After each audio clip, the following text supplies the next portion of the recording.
Last year, the crooked Chicago Bears somehow, someway made the playoffs before they got slimed down in Nowlands. Not winning playoff games down in New Orleans within the last couple of years, I hate to see it. Anyway, so the Bears this year, they got rid of Mitchell Trubisky-Ponder, which sucks because there goes like half of our memes. And then the offseason, they signed Andy Dalton. That was your big move? Like, that's your big finish? And then they traded up heaven and earth to go get Justin Fields out of the Ohio State University, even though they're not putting a decent offensive line in front of him, which could be a problem with Justin Fields. And also, 1,000%. So all the rumors and conjecture that the Vikings were trying to trade up for Justin Fields, I think that it came straight from Chicago. Absolutely. Because if you're the Bears and if you want to hype up your guy, and if you're Ryan Pace and you want to back up the move that you made, wouldn't you leak out that a division rival is like, they were trying to trade up and get our guy, but we got him, but they wanted him, but we got him now. The Vikings were trying to trade up with Carolina. It was probably for J.C. Horn, knowing Zimmer, and the Vikings trying to trade up to 11 with the Giants was probably for Rashawn Slater. I don't think it was for Justin Fields at all, because if the Vikings wanted to trade for Justin Fields, they had the draft capital to go do it. But we've already litigated that. We won't relitigate it here. So we're going to go through the Bears depth chart and laugh at some names. It's going to be a good time. So let's start at the quarterback. So you got Andy Dalton, the Applebee's 2 for 20 of quarterbacks. Plus, you still have Nick Foles hanging around, where you should probably free Foles. Yeah, whatever. But yeah, I don't think Foles is going to be on this lineup to be on this roster to start the season. I think Justin Fields will be quarterback too. I think eventually, once the Bears season goes to pot, once they start out 2-5 or something like that, I think Justin Fields will get thrown in behind this offensive line. And the offensive line does have decent parts. I love me some Tevin Jenkins. I do question if he can transition to left tackle. He was a great right tackle at Oklahoma State. I don't think this is a Jedrick Wills type situation where Wills was the right tackle at Alabama and he's phenomenal left tackle with the Browns. I don't think this is that situation.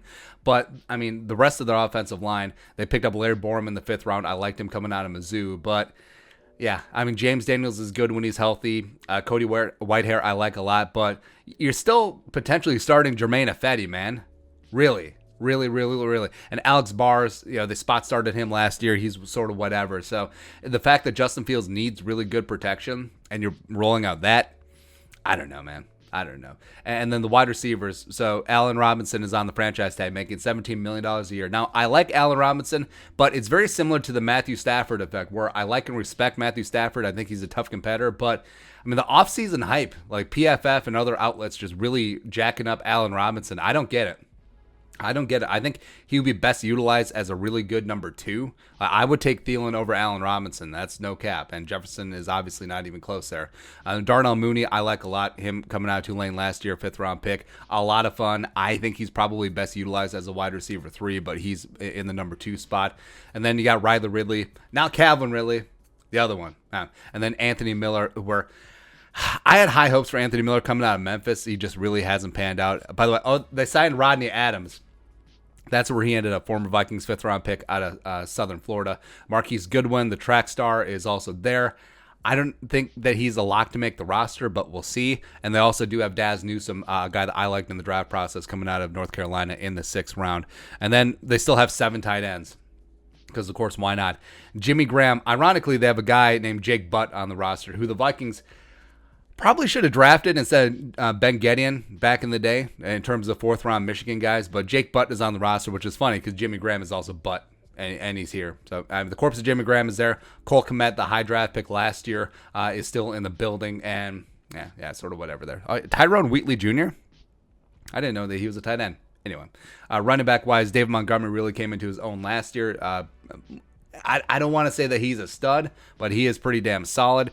He was one of the reasons why Kenny Nwangu did not get the time of day in Ames. Tariq Cohen is coming back. Yeah, you forgot about him because he was injured last year. I think that he's a really special 3rd down back as well as a special teams guy. Damian Williams coming over from Kansas City. And then you got Khalil Herbert, our guy from Virginia Tech, who only put up jacked up stats at Virginia Tech because of Christian Darrisaw. Yeah, that's right.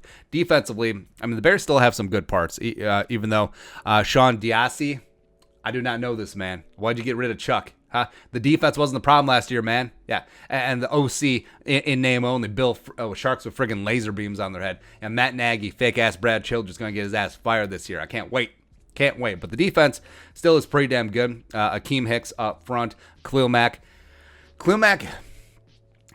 So I have this theory about the wire, and it applies to Khalil Mack. Something can be very good and also overrated, and Khalil Mack is that too. I mean, some outlets still think that Khalil Mack is the best edge rusher in the game.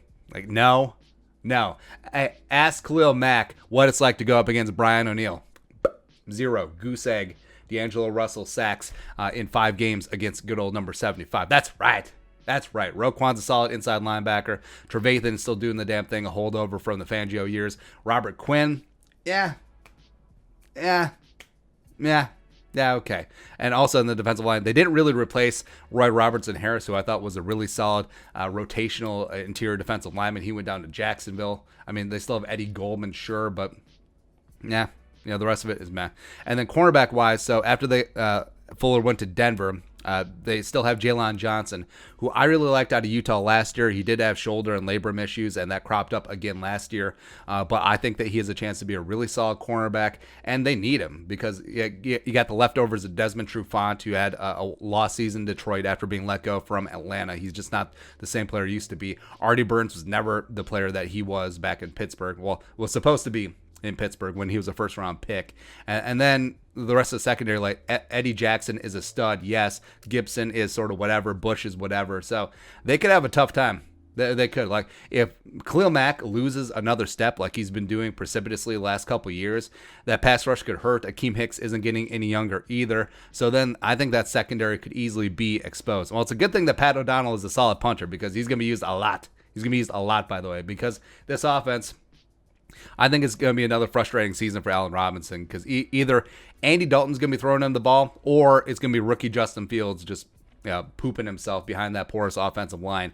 David Montgomery, maybe he can't get anything going up front. I do like Tevin Jenkins, but one man does not make an offensive line. You look at Denver and Garrett Bowles. So it could be a tough season.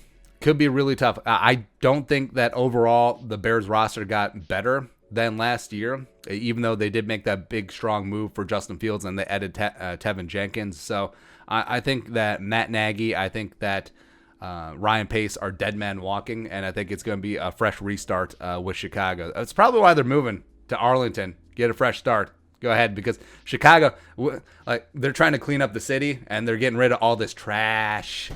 Crooked Chicago Bears. Man. And you talk to Bears fans, and they think that they're going to win the division. Like, they think it's going to be a 3-horse race with the Vikings and the Packers. Now, it is the Vikings, it is the Packers, even with Aaron Rodgers, it is the Bears, and then it's the Lions. And that's really about it. Like, I would be absolutely floored if this team ends up over 500. I think this team is probably going to end up 5-12-ish. And then Justin Fields is going to be thrown to the Wolves mid-season. So there you go. Anyways, your thoughts on our thoughts. Vikings fan breaks down the Bears depth chart. Let us know in the comment section below. Subscribe for daily Vikings takes. Must support that work. Post something to Venmo. But until next time, Skol, production value.